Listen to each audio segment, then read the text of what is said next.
First, Christians believe in the afterlife, how individuals will behave determine where in the afterlife you will eventually end up, heaven or hell.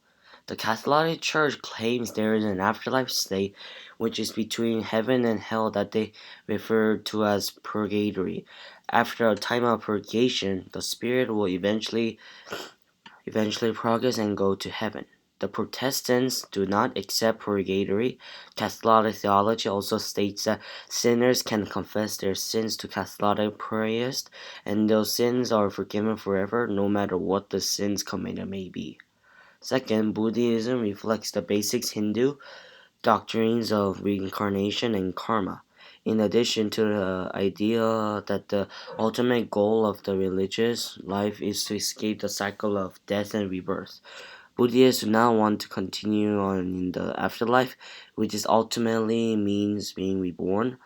Buddha stated that what keeps us bound to the death and rebirth process is desire in the sense of wanting or craving anything in the world. Therefore, to free yourself from this process, you must rid yourself of desire, which is referred to as nirvana.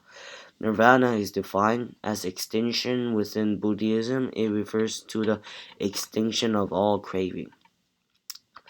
Third, traditional Judaism believes that death is not the end of the human existence. However, because of Judaism is primarily focused on life here and now rather than on the afterlife, the Judaism does not have specific theories about the afterlife.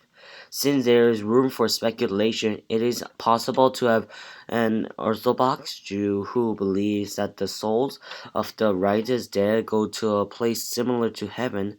It is also feasible that other Jews believe in the individual can be reincarnated throughout many lifetimes, similar to Christians and their belief in hell.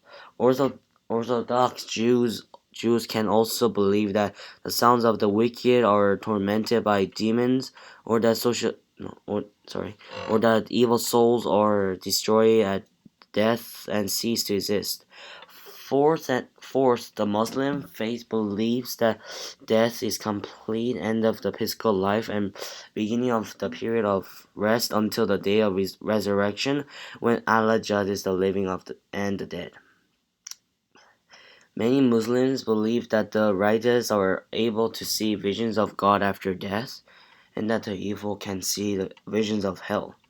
With an exception to those visions, Muslims believe the soul remains asleep until Judgment Day. When that day arrives, everyone is judged according to their deeds in life.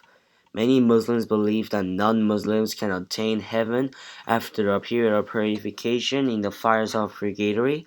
The last, in terms of Hinduism, the Upanishads believe in the changeless core of the self called an Atman, untouched by the variations of time and circumstance. The Atman was entrapped in the world of samsara, the cycle of death and rebirth.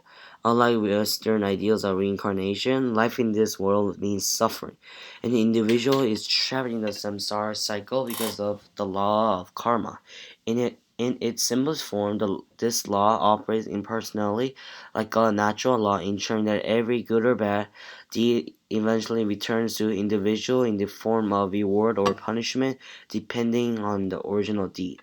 Coming back in another lifetime also allows the karmic forces to reward or punish one through the circumstances. Therefore, an individual who was generous in one lifetime may be reborn as a wealthy person in the next incarnation.